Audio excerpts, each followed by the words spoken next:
Arrival. Emily Daniels tightened her grip on the steering wheel as the last houses of her old life faded away in the rearview mirror. The highway stretched before her, lined with golden fields and clusters of maple trees, already tinged with autumn. She rehearsed what she would say, how she would perfect her smile, and wondered how long it would take before this new place felt like home. She was 28, born and raised in sunlit California, with its open-minded people, buzzing cafes, and vitamin D in the air. But now, newly married, she was trading all that for her husband's family estate in a small, conservative New England town that seemed to belong to another century.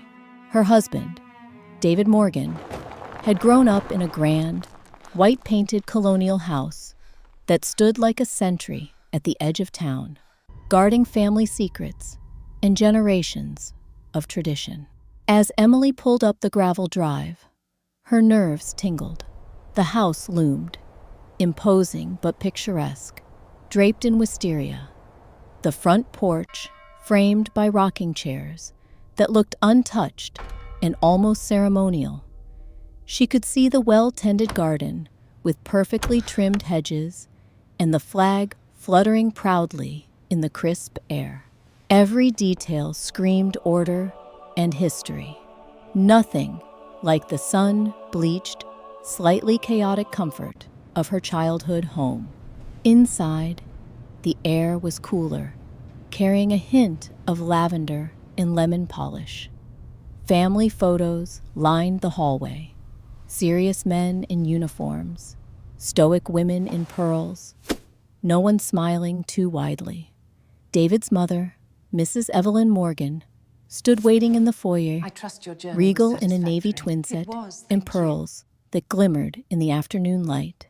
Her gaze was keen, weighing and assessing. With her perfectly coiffed hair and firm handshake, Mrs. Morgan radiated an authority that made Emily instinctively want to straighten her posture.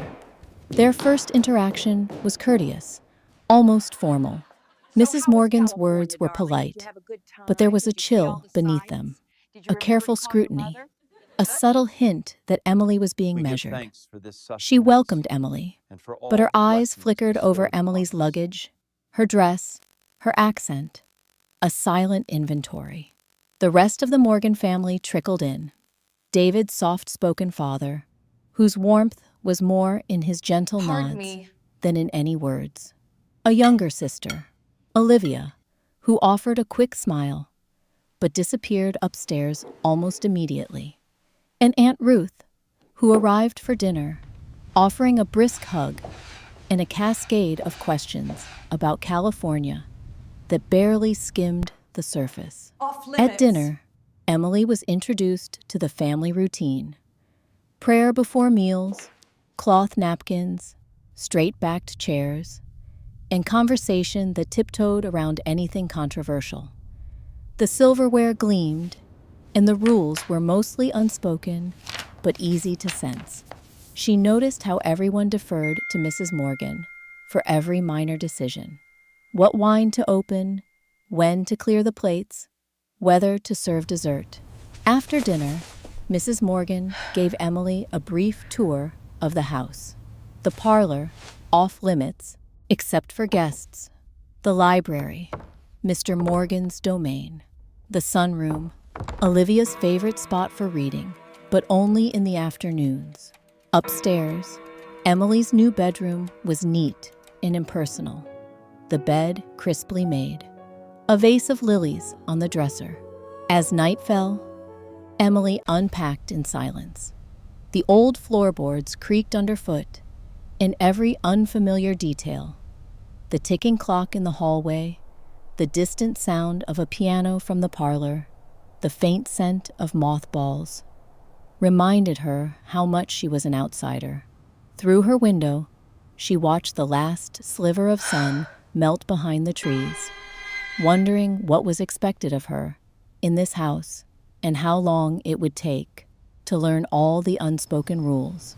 Yet, as she lay in bed, Listening to the hush of the New England night, there was also a flicker of resolve. She had known this change would be hard, but the first steps had been taken. Tomorrow, she would begin learning the rhythms of the Morgan household, one careful move at a time. Unspoken rules. The morning sunlight filtered gingerly through lace curtains as Emily awakened to her first full day in the Morgan household. For a fleeting moment, she half expected the sense of home: fresh coffee, toasted sourdough, and the ocean breeze drifting through open windows. Instead, a rigid quietness hung in the air, punctuated only by the distant clatter of utensils from the kitchen. Emily quickly learned that the Morgan home operated on a carefully orchestrated schedule. Breakfast was served at exactly 7:30, with everyone expected to arrive on time. No exceptions. David's father, Mr. Morgan, always took the same seat at the far end of the table, reading the front page of the newspaper as Mrs. Morgan poured the coffee. Conversation in the morning was sparse, limited to pleasantries or a passing comment about the weather. After breakfast, the day unfolded according to an unwritten script. Emily was gently, but firmly, assigned tasks: helping with the dishes, dusting the sitting room, and tending the cut flowers in the hallway. Mrs. Morgan shadowed her, correcting small mistakes with a soft but unmistakable edge. A dish towel folded the wrong way, stems not quite trimmed to the right length, silverware not set at the exact angle on the sideboard. "We have a way of doing things here," Mrs. Morgan would say, her voice perfectly calm. "That just keeps the household running smoothly." Emily sensed the weight of these invisible rules everywhere. Shoes always lined up with heels against the wall. No whistling in the house. Telephones answered on the third ring. Never sooner, never later. The family calendar was meticulously maintained. A symphony of appointments, church activities, and visits from relatives. Yet Emily was rarely consulted, only informed. Small talk could turn treacherous. At lunch, Emily shared a lighthearted story from California, only for silence to fall as her in-laws exchanged glances. Jokes about the weather or TV shows were safe. Mentioning politics, religion, or even something as innocent as a new cafe often drew a subtle tightening of Mrs. Morgan's jaw. Emily quickly understood there were topics best left untouched. Olivia, David's younger sister, was little help. She flitted around the house, headphones in, offering polite but distant answers. Attempts at deeper conversation fizzled, the girl returning to her room with a book or vanishing outside to tend the roses. Emily often felt her presence caused a ripple, like a pebble tossed into a glass-calm pond. Small, but noticed. Evenings presented their own rituals: prayer before dinner, changing attire for the meal. "We sit down as a family, looking our best," Mrs. Morgan reminded her. Napkin folds as crisp as military salutes. Every action seemed to reflect on the family's reputation. Even within the privacy of their home, subtle as they were, the rules seemed designed not just to create order, but also to mark boundaries. Each correction, each sidelong glance, or polite warning reminded Emily of her outsider status. Once, she tried to change the radio station while vacuuming, only to be met with a kindly, "We usually keep it on the classical station, dear." Even her attempts to help, rearranging pantry cans by category, suggesting a spice for the soup, sometimes drew a reminder, that's not the way we do things. By the end of the week, Emily felt as if she were always performing, carefully measuring words and actions, second-guessing every instinct honed over years of independent living. She watched as Mrs. Morgan glided from room to room, setting the pace, the Morgan men offering deference in small gestures, waiting for her nod at dinner, glancing for her approval during conversation.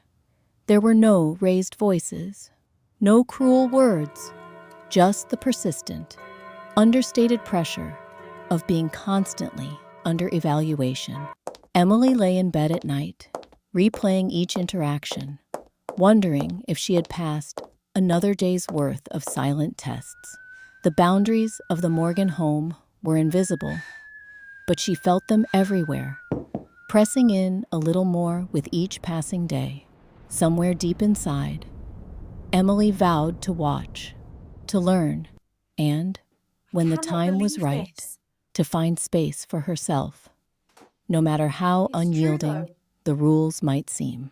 The first injustice. The week had settled into a brittle routine. Emily had begun to memorize the Morgan's rhythms. When the mail arrived, the chime of the grandfather clock signaling tea time, the way Mrs. Morgan's heels clicked a measured cadence along the polished floorboards. But even as Emily worked to anticipate each expectation, an uneasy tension simmered beneath the surface, as if a single misstep could shatter the fragile peace. It came to a head on an ordinary Thursday afternoon. The air was heavy with the promise of rain. Emily had just finished arranging lilies in the hallway and was preparing to wipe down the glass-fronted china cabinet. From the kitchen, she heard urgent voices, Mrs. Morgan and Aunt Ruth, in hushed, serious tones. She caught only fragments. That necklace, very valuable. It was right here, just yesterday. Emily's heart sank as she entered the kitchen to see Mrs. Morgan standing rigidly by the counter, her face unreadable, and Aunt Ruth rifling through a jewelry box. David sat at the small table, brows furrowed. "Mother, maybe it just got misplaced," he offered, voice tentative. I did not. Mrs. Morgan turned to Emily with ice blue eyes. "Emily, you tidied the parlor yesterday, didn't you? Was the necklace there when you dusted?" Emily froze. I did dust, yes, but I didn't notice any necklace. I would never touch anything so valuable." Her voice sounded small, defensive even to her own ears. Aunt Ruth's sharp gaze darted to her. "You were the last one in there, dear." The accusation, though couched in politeness, rang clear. Emily's cheeks grew hot. "I wouldn't—" "No one's accusing you of anything, Emily," Mrs. Morgan interrupted, but her tone belied the words. "It's just that you're new to how we keep things." The implication was a needle beneath the silk. The search continued, every drawer opened and inspected in turn. Olivia, summoned from her room, shrugged and mumbled she hadn't seen the necklace. Mr. Morgan simply looked away, discomfort flickering in his eyes. As hours passed, the atmosphere thickened with suspicion. Emily felt invisible threads of blame tightening around her. Aunt Ruth's whispered speculation, Mrs. Morgan's cool formality growing even more pronounced, David's awkward silence. It was as if the entire household vibrated on a frequency she could neither hear nor answer to. For the rest of the evening, Emily was conscious of every movement, every glance thrown her way. Her hands trembled slightly as she set the table for dinner. No one accused her outright, but little things spoke volumes. Mrs. Morgan checking the silverware twice. Aunt Ruth keeping her purse close.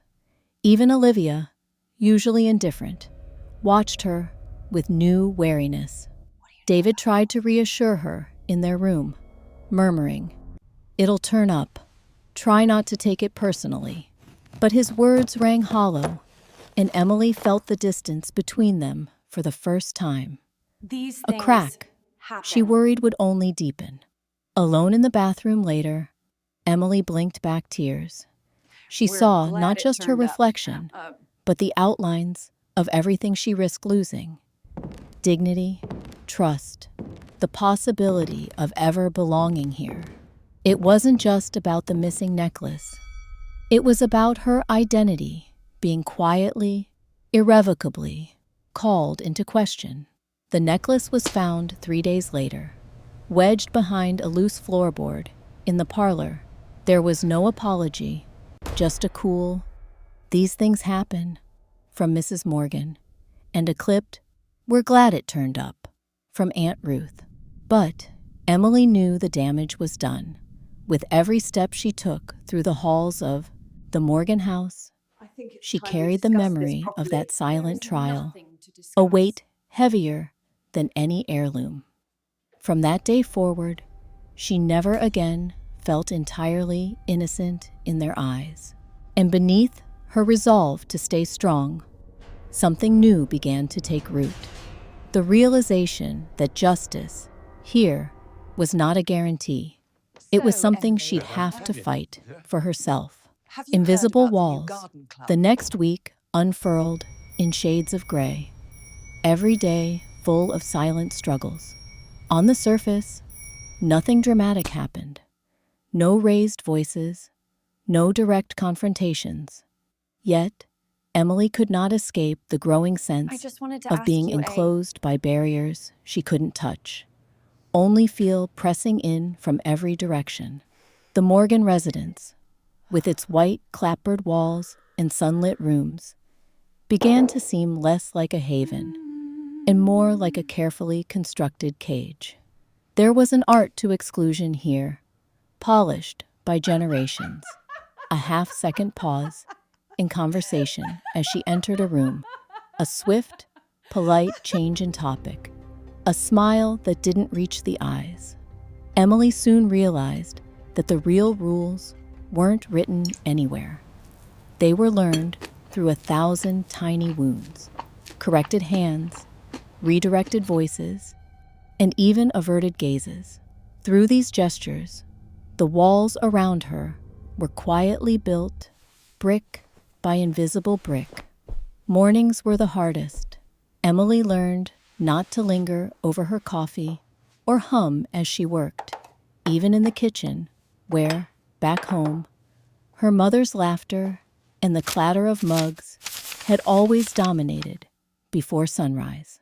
At the Morgan breakfast table, the scrape of silverware was orchestrated, each person waiting for Mrs. Morgan's first bite before eating.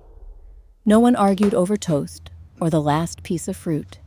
Emily was expected to anticipate preferences without ever being told what they were. In everything she did, Emily felt the scrutiny. Something as innocent as choosing a different brand of dish soap or folding the laundry her own way could prompt a subtle but unmistakable correction. Mrs. Morgan's method was never angry or overt. She would simply redo the task silently while Emily's back was turned, or else leave a delicately phrased note on the kitchen counter. "We find this works best for us," it might read, the "we" encompassing centuries of family history, and excluding Emily all the same. David, for his part, seemed eager but unwilling, eager to bridge the growing chasm between his wife and his mother, yet unwilling to challenge the order of things. He rose early now, beat Emily to the shower, and was out the door by 8 most mornings. When they did speak, their conversations skirted around real feelings. Once, when Emily began, "I just feel so..." He had kissed her hair and replied, "Give it time. She'll warm up, I promise." But the more time passed, the more distant that promise seemed. Midday hours brought a different kind of solitude. If Emily finished her assigned chores too quickly, she occupied herself with small, aimless tasks, wiping already spotless bookshelves, or watering the garden for a second time, rather than risk being accused of idleness. She noticed how Mrs. Morgan rarely addressed her directly, It was difficult, preferring to send yes, instructions through David, but necessary. or, more often, through implication alone. If a guest was coming for tea, Emily would discover a place setting, carefully laid out for one fewer person, her own absence assumed. If cakes were being baked, she was gently, but firmly, invited to rest or read, never to join the real work. Sometimes, Mrs. Morgan's friends would visit, stately women in pastel dresses, their voices a low murmur as they gathered in the parlor. Emily was always introduced, but never welcomed. She was David's wife, from California, a label that explained both her presence and her perpetual outsider status. The questions followed a script Emily learned by heart. "And how are you finding our little town, dear? You must miss the sunshine. Was it difficult, leaving your family?" Emily. Always, the tone was kind. So kind, in fact, that Emily felt embarrassed by her own discomfort. Olivia, the younger sister, drifted through the house like a fleeting shadow. She seemed to have mapped out an entire network of escape routes. Quiet corners in the attic, And the new ordinance. paths in the Honestly, garden, what was the committee music thinking? Well, behind between you closed and me, I doors. heard it was Reverend Emily Reagan's tried idea. sometimes He always does to this. draw her out. One afternoon, catching her in the sunroom, Emily ventured, "I used to read by the window, back home too." Olivia only shrugged, earbuds firmly in her ears, and offered a soft, "Yeah, it's nice." Just as quickly, she vanished upstairs, leaving Emily alone again with her attempts at connection. The oppressive politeness extended to the Morgan men as well. Mr. Morgan, while never unkind, rarely sought Emily out. He would nod in greeting and ask after her health, but their conversations were shallow, limited to remarks about the weather or the condition of the garden. Once, while passing in the hallway, Hello, my dear. he paused as if to say something meaningful, How are you doing then today, simply sweetie? cleared his throat and continued on. Even the household staff, an elderly cleaning woman who came twice a week, addressed Emily with professional distance, sidestepping any hint of camaraderie. It was in the evenings, as dusk bled golden between the trees, that Emily felt the weight of her isolation most acutely. The house, so lively in the presence of guests or routines, grew cavernous after dinner. In the living room, Mrs. Morgan and Aunt Ruth would play cards or discuss church matters, their conversation flowing in and around Emily, but never including her. She learned to sit with her hands neatly folded, to smile and nod at the right moments, hoping her silence would pass as grace and not as defeat. Nights were even lonelier. The guest bedroom, hers and David's for now, as Mrs. Morgan had said pointedly, creaked with unfamiliar sounds, old pipes and the shifting frames of windows. Emily would lie awake, staring at the dim ceiling, replaying scenes from the day. Every mistake, every silence, every micro-expression on Mrs. Morgan's immovable face.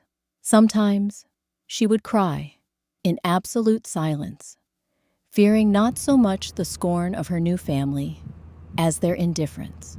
She longed for a confidant, but all her calls to California ended with maternal concern or friendly commiseration that made her feel even further removed from the life she'd chosen. Yet, as the days blended together, the invisible walls around Emily grew both higher and more clear.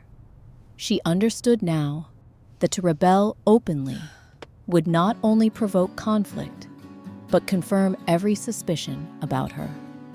That she was too bold, too foreign, too disruptive for the delicate balance of the Morgan household. Instead, she resolved to watch and learn, not just routines and tasks, but the intricate web of alliances and silent hierarchies that governed this place. Inside the cage, Emily began to sense tiny cracks. A niece whose glance lingered with sympathy. A neighbor who gossiped freely at the grocery store about Morgan family secrets. Even an occasional half-smile from Olivia before she shut her door. The walls, she realized, were not unbreakable. For now, though, she would survive behind them. One quiet, defiant thought at a time. Breaking point tension in the Morgan house thickened with every passing day, a pressure building so slowly and relentlessly that Emily sometimes doubted it was real, until her breath caught in her chest. Her hands shook with the effort of containing her words, and every muscle in her back ached from trying to stand a little straighter, be a little smaller, make a little less noise. April in New England was supposed to be a time of renewal. For Emily, it was the season she began to feel herself unraveling. It started, as so many things did in the Morgan household, with a simple request. Mrs. Morgan appeared in the threshold of the guest room one Saturday morning, hands clasped so tightly that her wedding ring looked dangerously embedded into her skin. Her smile was pleasant, yet the air around her vibrated with the possibility of rebuke. "Emily," she said gently, "now that the weather's warming, we like to do a thorough spring cleaning. I'd appreciate your help planning and organizing the kitchen, what with your energy and all. Of course, I'm sure you'll want to follow family tradition in how things are arranged." David was standing nearby, tying his shoes, a witness who rarely offered evidence in her defense. Emily's agreement was automatic. She'd spent most of her days adapting to the family's schedule, their food, their strange, insular codes of courtesy. She wanted so badly to be useful, to find a role that was hers. But the morning quickly devolved into a delicate interrogation masked as instruction. For every cupboard she opened, there was a memory to preserve. "That drawer has always been reserved for soup spoons, dear. Oh, the flowers never kept on that shelf. Don't you worry, I'll show you." What started as a joint effort, a moment of potential connection, turned into a day-long test. By midday, Emily was exhausted. She could feel her mother-in-law's presence behind her, just out of view, but always near enough that Emily felt forced to narrate her tiniest choices. She spilled some tea, and Mrs. Morgan darted forward with a towel. No words, just a sigh, sharp as a slap. Every so often, Emily glanced at the window, longing for the warm sweep of her old Californian afternoon. Instead, grayish sunlight strained through pristine panes, illuminating dust motes that seemed suspended in place, just as she was. As afternoon wore on, the kitchen filled with the voices of Mrs. Morgan's friends, churchwomen, neighbors, distant relatives. They flowed in and out, arms cradling Tupperware or flower arrangements, conversation darting around Emily like sparrows avoiding a predator. If they included her at all, it was with rhetorical questions and sideways glances that measured her responses. "How are you enjoying married life?" And, "Isn't it nice having guidance as a new wife?" She smiled, she agreed, she retreated within herself. David sporadically checked in, confusion pinching his brow. "Just give it another chance," he said quietly, when she tiptoed upstairs to catch her breath. "She means well. She just wants everything to be nice." But Emily noticed he no longer lingered when his mother called, attending to errands, or disappearing into the study when things became too tense. The unspoken distance between them grew with each awkward dinner, and each night spent sitting side by side, neither quite knowing what to say. By Sunday, the storm finally broke. It happened over something trivial, a shopping list for the week's meals. Mrs. Morgan handed Emily her usual clipboard, a tapestry of handwriting and highlighted items. "Be sure to double-check with me before finalizing," she said, lips tight. "I've kept this system for decades. It's never failed us." Emily was careful. She listed everything as requested, cross-checked it all, even reviewed recipes she'd never heard of. But when Mrs. Morgan reviewed the list, her mouth tightened into a thin, controlled line. "Where are the pearl onions for the Sunday roast? And the lemon curd for tea cakes? Did you perhaps think they weren't necessary?" Emily's cheeks flamed. In her mind, she saw herself responding the way she used to. Direct, honest, maybe even a little sassy. Now, she simply whispered, "I'm sorry. I must have missed it." Instead of forgiveness, she received a lecture disguised as concern. "This family has always prided itself on details, Emily. I'd hate for us to let standards slip. Attention to the little things is all that keeps a household from falling apart." The words landed harder than the accusation behind them ever could. She nodded, feeling her shoulders round inward, and finished the list. Later that day, as Emily scrubbed the kitchen counters for the third time, she saw David and his mother talking on the patio, their faces grave and quiet. David glanced inside, met Emily's eyes, and looked away. She wanted him to defend her. She wanted him to tell his mother that her intentions were good and her hard work was enough.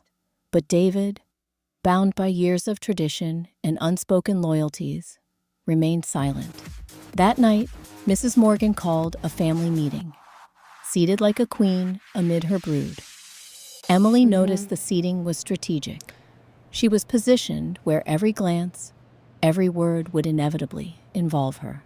"I've been considering the way our household has been run lately," Mrs. Morgan began.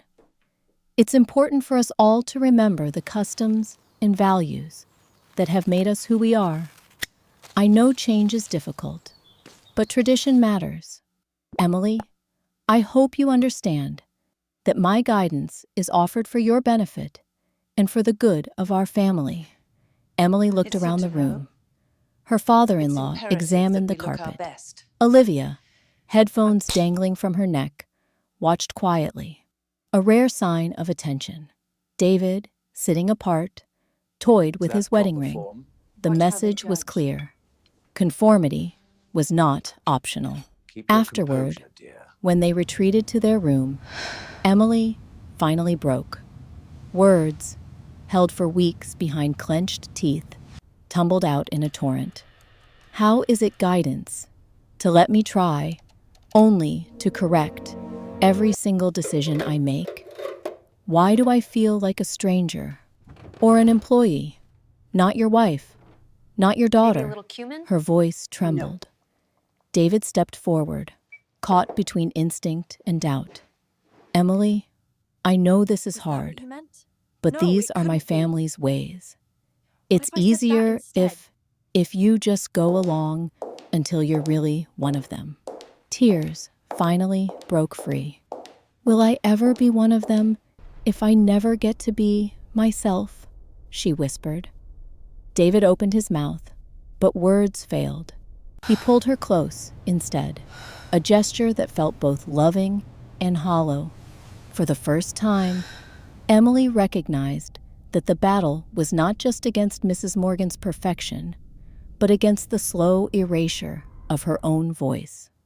She tucked herself under the covers, exhaustion replacing anger, and stared at the ceiling for hours. The following days blurred together. More corrections, more sidelong glances, more tasks delegated and redone. Mrs. Morgan arranged the world with mathematical precision, orchestrating each moment so that Emily's choices barely registered at all. Small privileges, choosing a paint color, setting out a tablecloth, joining in errands, were quietly stripped away. She Cannot was believe included, this. yet always at a distance. The Morgan home It's was true, though. immaculate and unyielding, and Emily was That beginning to necklace. realize that survival might Very require valuable. more than endurance.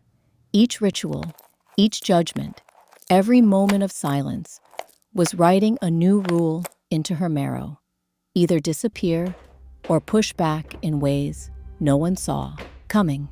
That evening, Where is as it, the Evelyn? first drops of rain spattered the window panes and the Oh, house please, hummed just calm with the down. sound of television and distant conversation, Emily made herself one quiet vow. Whatever it took, she would Where is not the let necklace, herself Emily? vanish. Not here, not entirely.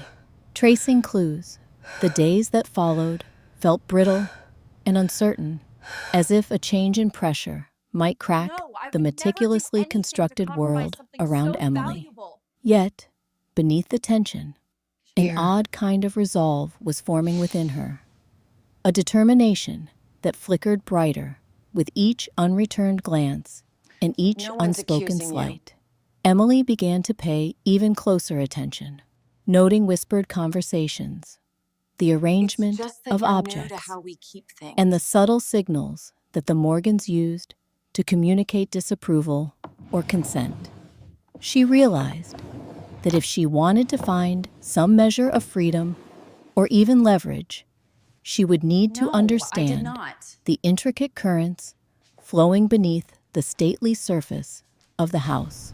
One rainy afternoon, opportunity arrived quite by accident. Mrs. Morgan had gone out to a charity luncheon, leaving Emily in charge of the household for a few hours. The steady mist beyond the windows cast the house in a silvery gloom. David was away on business, and Olivia was visiting a friend. So Emily found herself both alone and restless. She wandered from room to room, She was not straightening married for throw money. pillows, aligning picture frames, wiping fingerprints from the stair rails, a ritual that was equal parts habit and armor. As she worked, she noticed a pile of old paperwork stacked beside the grand piano in the formal parlor, a room she'd learned was typically off limits except for family gatherings. Perhaps the cleaning woman had left them there, or an errant relative had set them down and forgotten to retrieve them. Either way, the stack seemed strangely out of place in the oppressive neatness of the Morgan home. Emily hesitated, then sat cross-legged beside the papers, curiosity overcoming her fear of rebuke. She began to sort them, hoping to tidy things up before Mrs. Morgan returned. Most were unremarkable: faded invitations to past events, brittle It will be utility fine. bills, church bulletins annotated in a spidery hand. But near the bottom of the pile, she found an old envelope sealed with a red wax stamp. What first caught her attention wasn't the seal itself, but the name believe inscribed this. on the front. Emily's heart thudded with mingled apprehension and excitement. It felt wrong to intrude, yet an instinct told her that this was no ordinary scrap of family correspondence. She slipped the letter from the envelope, careful not to tear the delicate paper. Inside was a handwritten note, dated nearly These 30 things years ago. happen. The writing, neat but faint, as if written in haste, referred to a transaction glad it involving turned up. property, shares, and a private arrangement that must never come to light for the sake of reputation.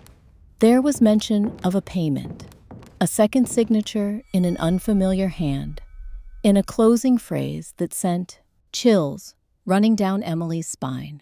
Her intuition screamed that this document was evidence of some concealed scandal or secret deal, perhaps even bordering on illegality. For a moment, she thought of putting the letter back and pretending she had never seen it. But another part of her, the part that was raw from months of humiliation, burned to no more. She tucked the envelope into her cardigan pocket and continued sorting, now alert for other signs. In another folder, she unearthed a bundle of yellowed photographs, some clearly family portraits, some apparently from the estate's early days. Behind one frame was a faded receipt for a large sum, made out to a name Emily didn't recognize. Recalling bits of overheard conversations about distant cousins and disputed inheritances, she wondered, could these documents explain the air of anxiety that sometimes haunted Mrs. Morgan's eyes? Or the reason the family clung so fiercely to routines and appearances? When she heard a car pull up the drive, a bit sooner than expected, Emily quickly restored the documents, leaving the rest untouched, but keeping the letter. She hurried upstairs and slipped the envelope inside a book in her closet, trying to still her racing heart. The house returned to its usual hush, but the old paper pressed against her skin like a secret heartbeat. That night, as rain tapped the window panes, Emily sat at her small vanity and let her mind race. Who was the second party in the letter? What had happened all those years ago? And why was the matter still shrouded in secrecy? If the situation had involved money or property, could it have altered the family's fortune or social standing? She replayed every interaction she'd observed. Mrs. Morgan's quick temper when financial topics arose, Aunt Ruth's cautious talk, David's reluctance to discuss family investments. Threads wove themselves into a tapestry of possibilities. Unable to sleep, Emily waited until the house was silent and crept down to the study. She searched the shelves for books on the town's history and found several compiled by local residents, pamphlets in self-published volumes filled with stories about the Morgans and their role in the community. She compared the names listed in the ancient photos to those in the index. Soon, another piece clicked into place. One of the men mentioned in the letter, long since deceased, had once owned a tract of land, now incorporated into the Morgan estate under unusual and sudden circumstances, according to a 70-year-old newspaper clipping. Over the next several days, Emily moved with calculated care. She began to quietly question people outside the house. The cleaning woman, who'd seen generations come and go, the grocer, who'd once delivered to every Main Street home, an elderly neighbor who remembered the Morgans from her schoolgirl days. She framed her queries innocently, asking about local history or family traditions, but paid close attention to the stories that were told and to the silences that followed any question about money, land, or old disputes. Late one afternoon, Olivia lingered in the kitchen after returning from a bike ride and, for once, seemed open to small talk. Emily decided to risk it. Your mother's been so much on her mind lately. Sometimes I wonder what things were like for her. Years back, Olivia pressed her lips together, glancing over her shoulder. Mom's always been obsessed with keeping everything perfect. She said once that people would do anything to keep up appearances in this town. Her voice dropped lower. She and Aunt Ruth, they had a big falling out ages ago. Something about losing control and never letting it happen again. She shrugged. I never asked. It was only a sliver of a clue, but it reinforced what Emily suspected.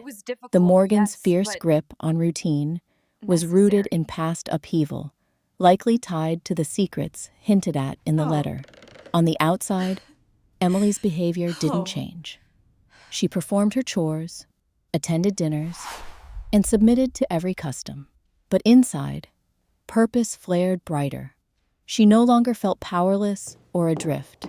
She held a key to the invisible machinery that kept her on the outside.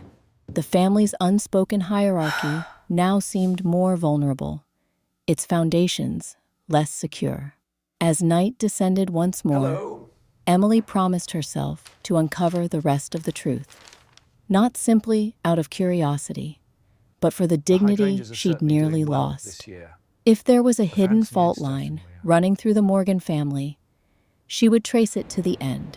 For the first time since arriving, she felt something come alive inside her. Not anger, not despair, Emily, but possibility. The feeling was fragile and fierce, like the first green shoot pushing up through cold spring earth. Against all odds, she was no longer afraid. Laying the groundwork for retaliation, Emily spent the next several days in a state of heightened awareness. Every footstep down the hallway, every exchange of polite words over dinner, every creak of the old house's floors seemed charged with new meaning. She carried the secret letter with her everywhere, tucked between the pages of a nondescript novel, on her shelf when she slept, nestled in her purse when she braved the outside world, and pressed close against her as she moved through the Morgan home. The knowledge of what she'd found didn't just empower her, it transformed her.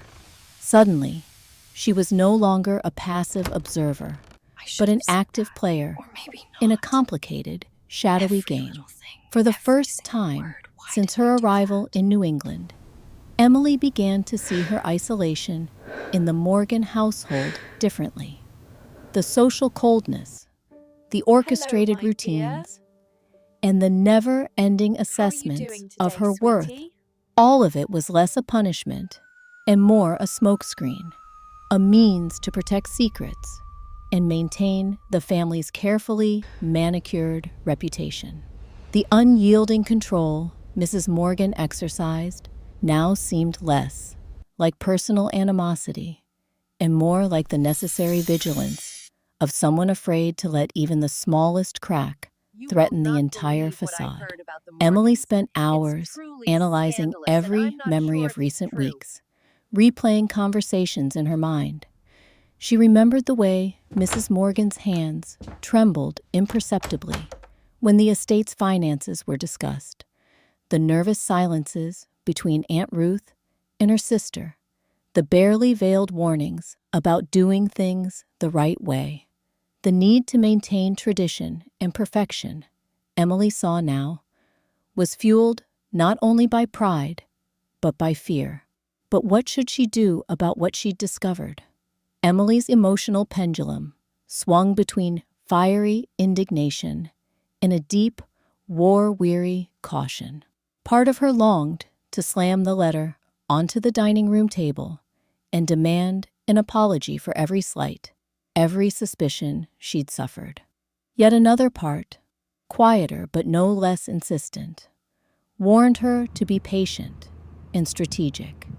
She recognized that naked confrontation would likely backfire, turning suspicions back on her, undoing all the trust she'd earned from David, or worse, prompting the family to close ranks entirely and cast her out for good.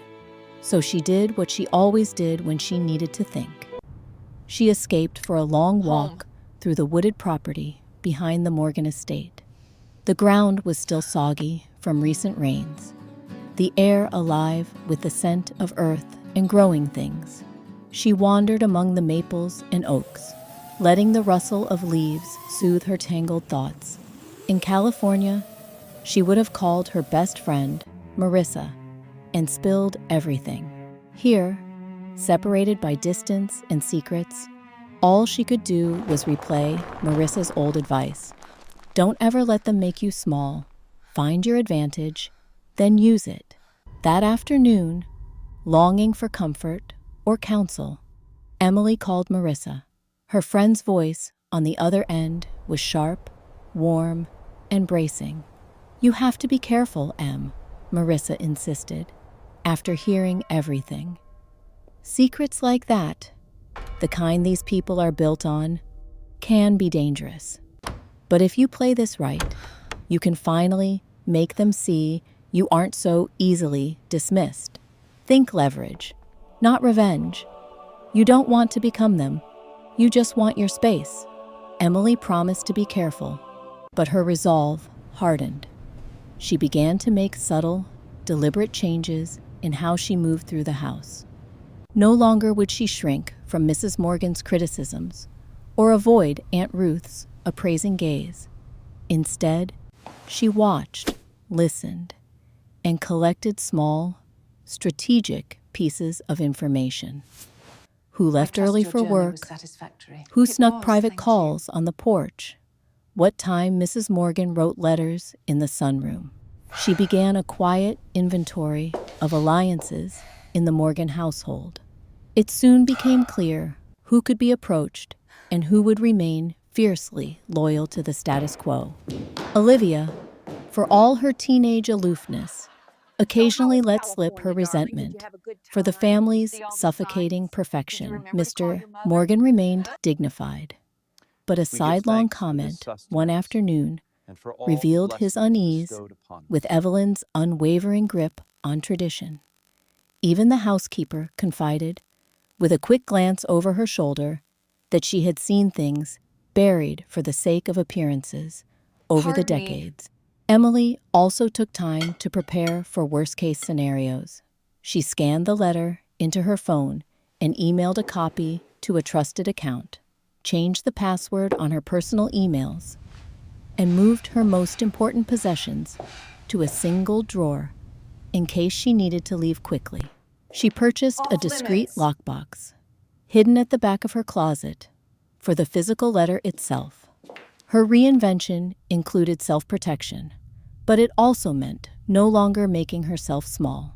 Social routines also became a part of her scheme.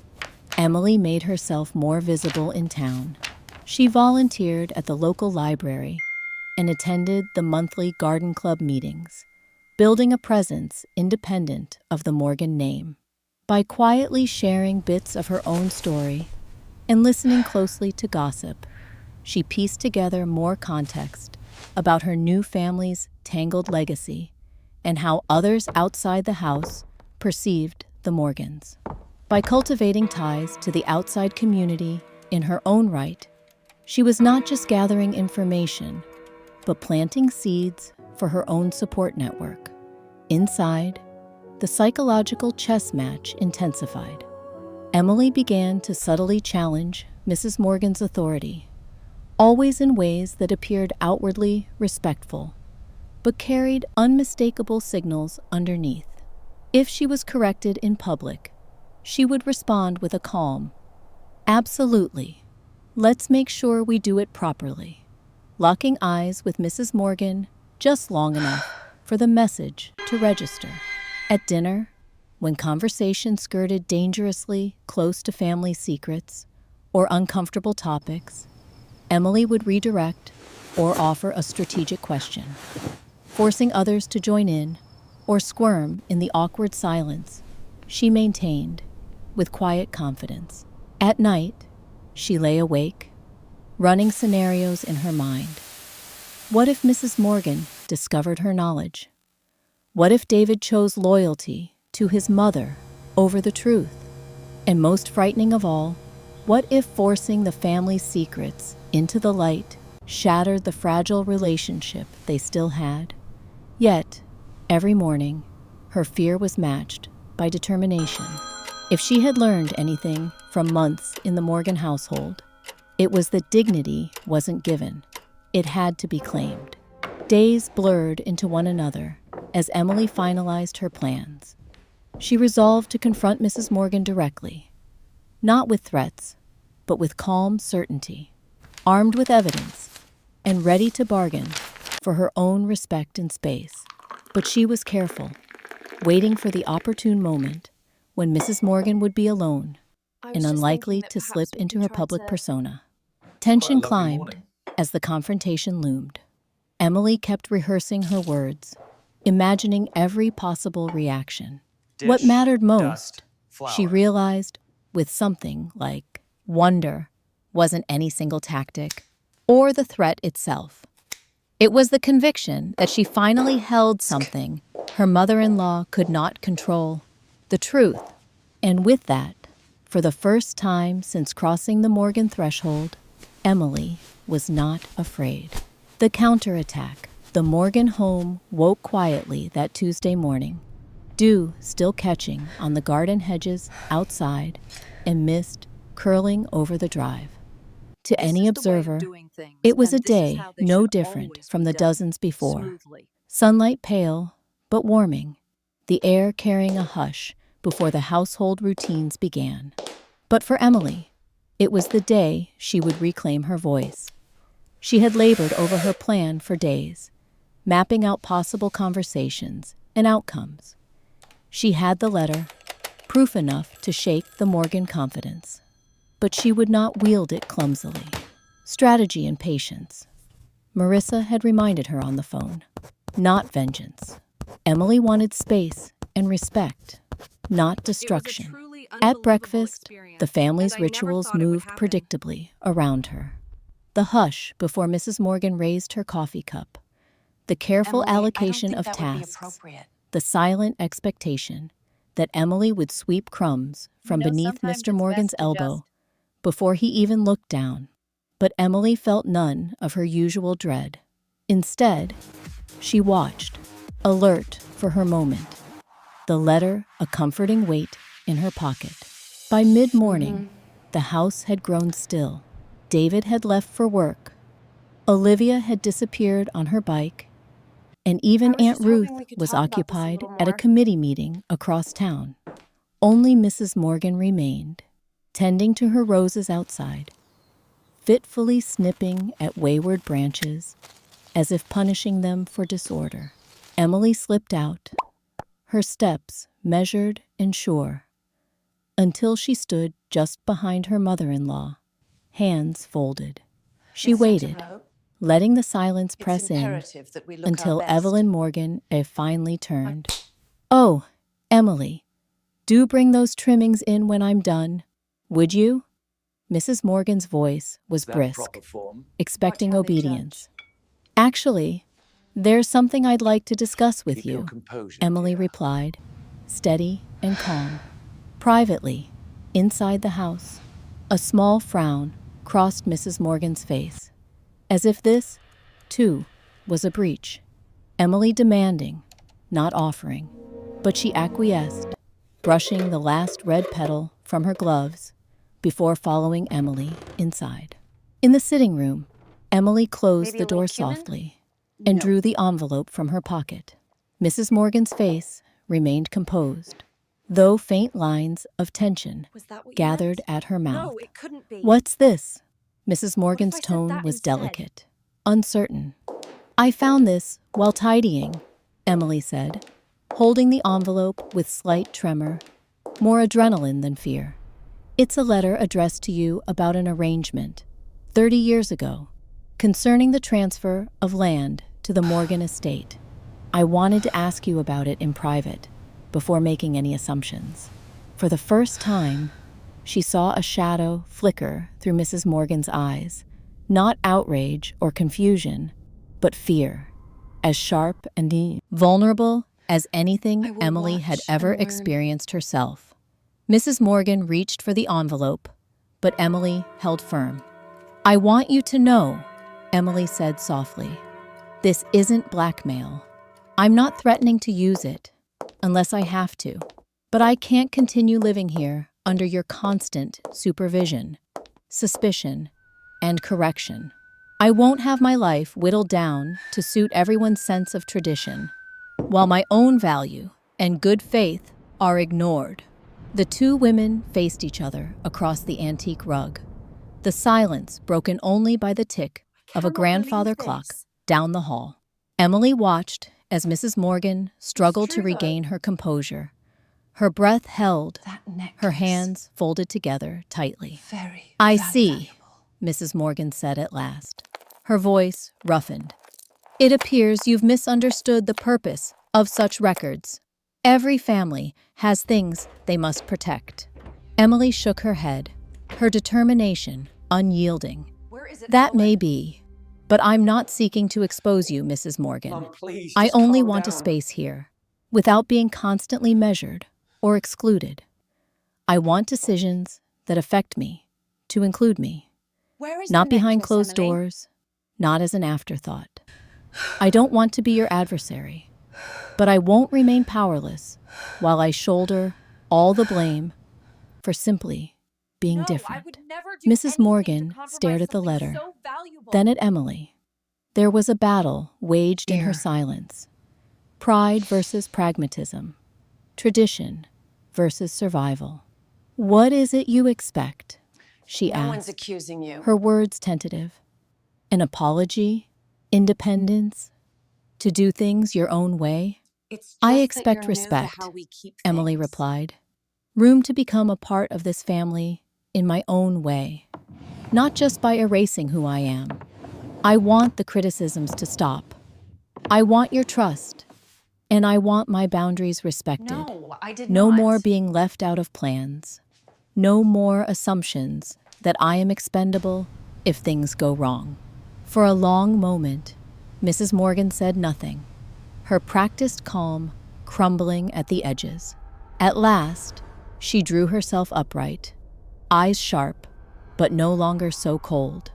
"You've made yourself clear," she replied. "You're not the naive outsider I took you for." "No," Emily replied quietly.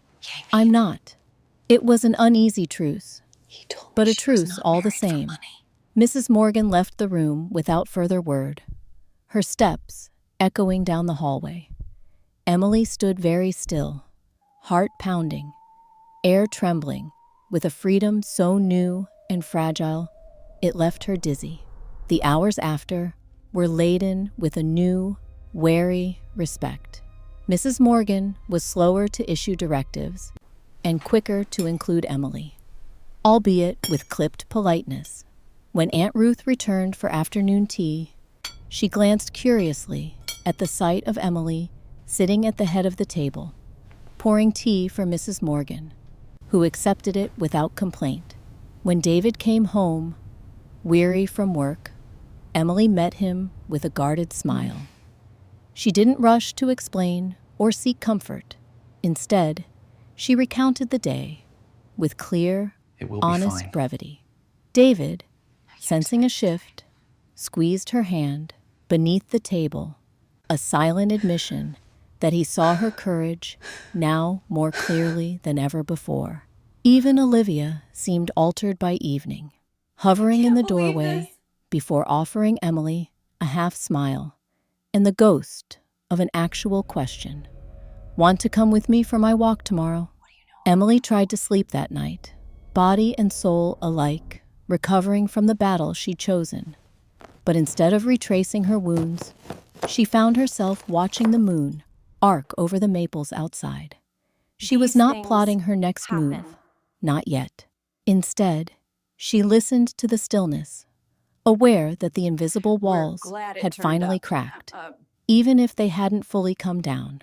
For the first time since she had crossed the threshold of the Morgan house, Emily felt a sense of peace within herself. A peace won not by submission, but by insistence on her own worth. The day had been a counterattack, but it was also a new beginning. The power within the house had shifted, subtle and unspoken. Emily knew the family's old routines would not vanish overnight, but she had forced them, forced Mrs. Morgan, most of all, to reckon with her not as an intruder, but as an equal. The secret remained just that, a secret, but its weight would now be shared, and the price of exclusion was raised. Emily drifted to sleep, no longer planning her escape or rehearsing new ways to shrink. Tomorrow, the world might try to rebuild its walls, but tonight, at least, she was free. Repositioning, in the days that followed the confrontation, an unexpected equilibrium began to settle across the Morgan household. It wasn't harmony, at least not as Mrs. Morgan would define it, but it was a recognition, an uneasy acknowledgement of boundaries, and the shifting tide of respect. Emily no longer felt as though she navigated the house in constant shadow. Instead, she moved through rooms with a new steadiness, her actions deliberate, her voice, when she chose to speak, confident and clear. The change was subtle at first. Mrs. Morgan, for all her pride, began to cede small bits of authority. She would pause before correcting Emily, occasionally even asking for her opinion on matters she once considered her sole domain: the layout of a guest dinner, the choice of dessert, or even what radio station played while they folded linens together. These little gestures did not go unnoticed. Each one was a signal. The old order had not disappeared, but it had been modified. Emily responded in kind. She was not seeking to run the household, nor to erase its traditions. Instead, she found herself searching for balance.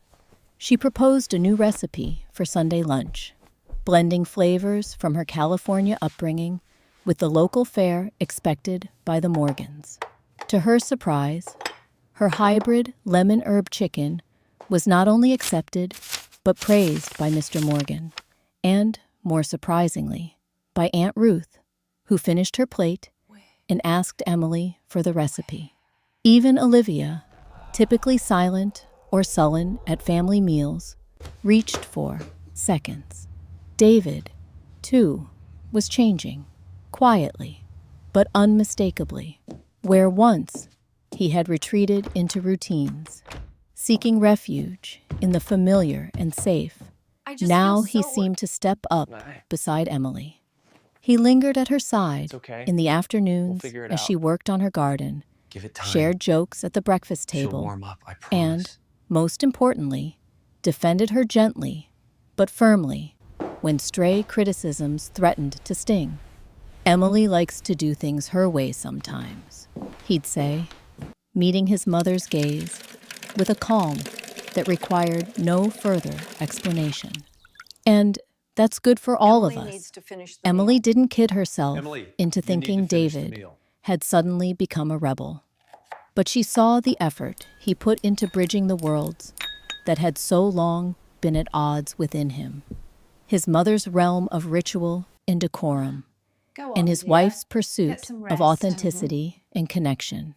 The small acts of alliance between them felt more intimate, more charged with meaning than anything grand.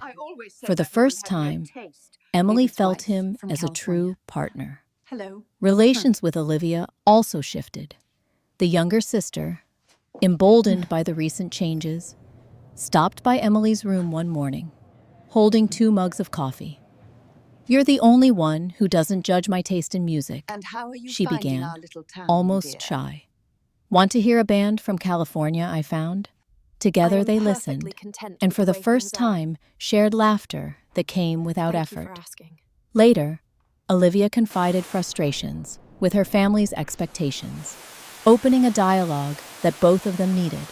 Olivia yearning for acceptance, Emily equipped with empathy and hard-won self-assurance. Within the broader Morgan community, the dynamics evolved as well. Guests at tea and neighbors at church events began to notice the shift. Where Emily had once been presented as David's wife from away, now she was asked for advice about local events, volunteered to help with charity drives, and was even nominated as a co-chair for the village's spring fair. At first, Emily hesitated, but encouragement from both David and Mrs. Morgan made clear that the family now expected her involvement, a sign of pride rather than resignation. With that, the community's attitude also thawed. Gossip softened, curiosity transformed into genuine interest. Not everything was easily resolved. Some traditions proved more entrenched than others. There were still evenings when Mrs. Morgan clung to old habits, reasserting her standards in the folding of napkins or the ordering of prayer. Tensions would occasionally flare, sometimes over the tiniest infractions. Emily forgetting to wear shoes in the dining room, or offering a too casual greeting to an important visitor. But these incidents no longer defined Emily's sense of self. She adapted with measured grace, picking her battles and standing her ground when it truly mattered. Emily also made time for herself, something she'd almost forgotten how to do. Afternoon walks stretched longer. Sometimes she wandered through the orchard, notebook in hand, jotting observations and piecing together the story of her own transformation. She began yoga again, this time inviting Olivia, and even Mrs. Morgan, who surprised everyone by joining in, at least for a few minutes, before retreating to her crossword puzzle. Emily wrote letters home, no longer desperate, but hopeful, sharing with her family in California how the rough edges of her new life were smoothing, shaping her into someone stronger and more self-assured. How are you doing One today, Thursday sweetie? evening, as the family gathered for a simple dinner, the conversation drifted toward plans for the future. Holidays, renovations, the possibility of new traditions. Emily listened, weighing her words, then offered a suggestion about hosting an open house for the broader community, blending Morgan values of hospitality with her own inclusive spirit. There was a pause, a moment of collective uncertainty, but then approval. The energy in the room shifted. She had found her voice, not by overpowering the family, but by reshaping what it meant to belong. Later that night, David found Emily in the garden, the air cool and scented with wisteria. He slipped his arms around her and rested his chin on her shoulder. "Thank you," he whispered, voice soft with gratitude, "for not giving up on us, for standing up to us and with us." Emily smiled. She knew the journey was far from over. There would be setbacks, old fears and new tensions. Change, she had learned, was not a revolution, but a patient accumulation of small, brave acts. Still, she felt steadier than ever, secure, not because she had conquered the Morgans, but because she had claimed her rightful place within them. For Emily, this repositioning was not about dominance, but dignity. She had made room for herself where none was offered, and in doing so, had given the family itself permission to change. As she gazed at the moonlit branches swaying above the house, Emily understood. Freedom, for her, was not escape, but presence. A legacy, all her own. Freedom and self-worth. Spring's arrival was not marked by any dramatic declaration, but by quiet transformations that made themselves known with every sunrise.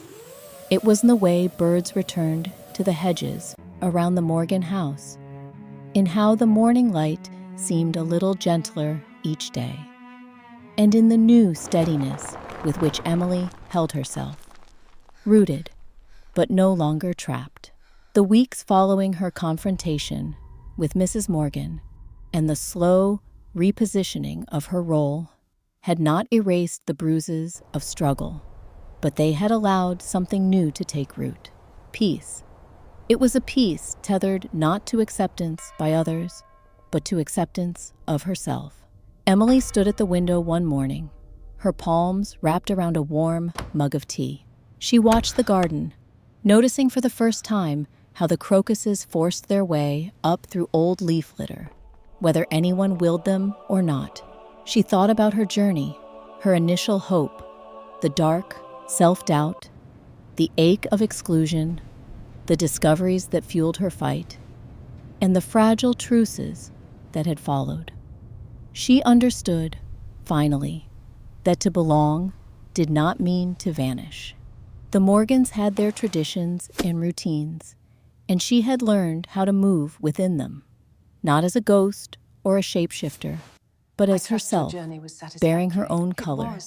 There were still pauses in conversation when she spoke her mind, still moments when Mrs. Morgan's jaw tightened, or Aunt Ruth rolled her eyes at a Californian idiom.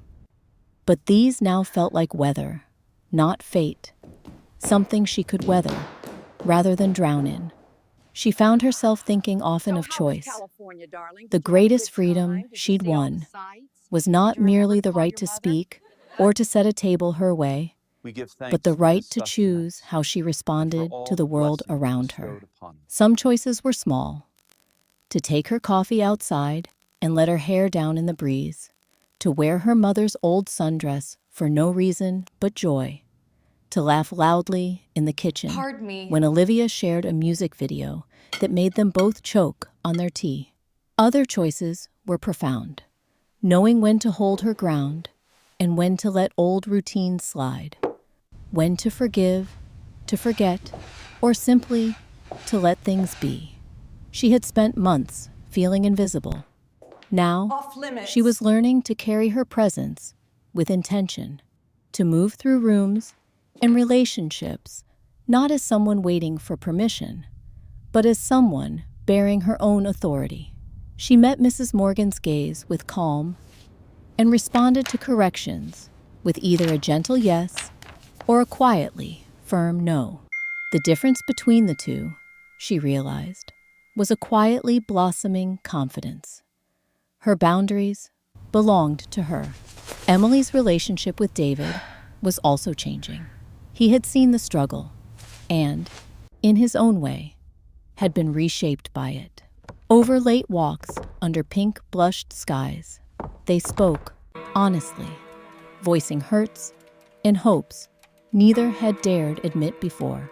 Emily told him about the pressure of the house, how she sometimes felt erased, and how she no longer wished to give up her identity to keep an uneasy peace. David listened, truly listened, and for the first time, apologized. "I never saw how much you had to lose just to fit here. I'm sorry for every time I let silence stand for support." From those confessions came new beginnings. They began to dream aloud, not just of what holidays they'd host or which curtains to buy, but of the kind of home they wanted to create for themselves. One where honesty did not threaten love, and difference was celebrated, not feared. One Saturday morning, as sunlight flooded the dining room, Emily gathered her courage and suggested something unthinkable months ago. "Let's take a trip out west this year." A hush fell. Then Olivia grinned, and even Mrs. Morgan conceded, "It's probably time I saw how you people live without winter coats." They laughed, freely, for once. The laughter did not erase history, but it did make room for another kind of story, one where Emily was not an outsider, but an author. Over time, the Morgan household evolved, not entirely, and not always smoothly, but with a new willingness to adapt. Sunday dinners sometimes featured California flavors. Christmas traditions, rigid for decades, now accommodated gingerbread and homemade tamales.